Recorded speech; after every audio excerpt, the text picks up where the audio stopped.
राघव आज डॉक्टर बन चुका था और उसकी जॉब शहर के बड़े हॉस्पिटल में लग चुकी थी, लेकिन वो अपने पिता के साथ अब नहीं रहना चाहता था, इसलिए उसने दूसरे शहर में जॉब ले ली। राघव ने अपने लिए टैक्सी बुला ली थी।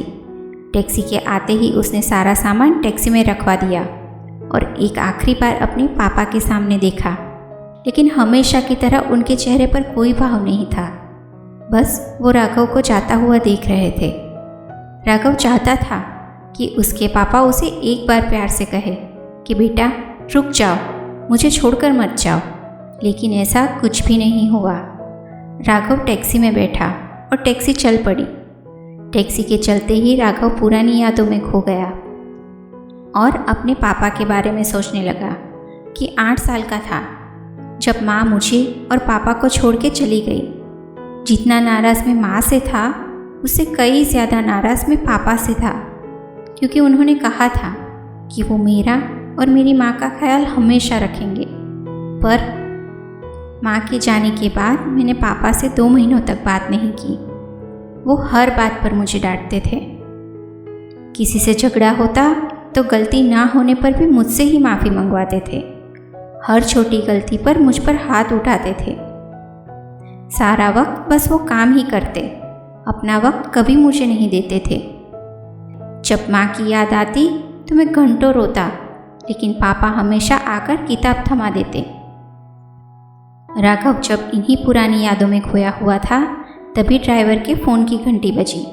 सामने उसका बेटा था जो उसे जल्दी आने के लिए कह रहा था, क्योंकि आज उसका जन्मदिन था और ड्राइवर उसे डांटकर फ़ोन रखने के लिए कह रहा था।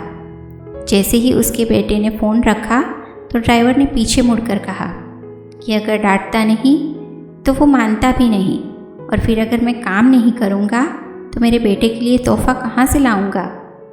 ये सुनकर राघव को पता नहीं क्या हुआ। उसने टैक्सी घर की तरफ घुमाने को कहा और सोचने लगा कि मेरे पापा हर बात पर मुझे डांटते थे, क्योंकि वो बात बिगाड़ना नहीं बनाना सिखा रहे थे। लड़ाई झगड़ों में मुझसे माफ़ी मंगवाते थे, क्योंकि शायद वो मुझे सिखा रहे थे कि हर बात को सुलझाने के लिए पहल ज़रूरी है।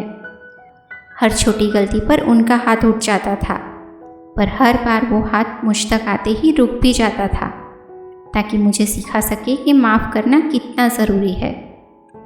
माँ की याद आने पर रोता तो हाथों में किताब थमा देते, ताकि मैं समझ सकूं कि यादों में उलझकर मुश्किलें सुलझाई नहीं जाती।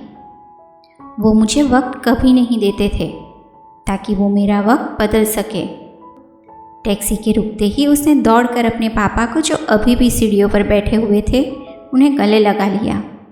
आज एक बाप और बेटे के बीच की जो भी दीवार थी वो गिर गई थी। दोस्तों, दुनिया में हमें ऐसे बहुत सारे लोग मिलते हैं जो हमें प्यार जताना सिखाते हैं, पर बिना कुछ कहे प्यार जताना और निभाना दोनों ही हमें हमारे पापा सिखाते हैं। कहानी आपको पसंद आई हो तो कहानी से जुड़े आपके अभिप्राय कमेंट सेक्शन में ज़रूर लिखिएगा। फिर मिलेंगे दोस्तों एक नई कहानी के साथ। तब तक हमेशा मुस्कुराते रहिए और मुस्कुराहट बांटते रहिए।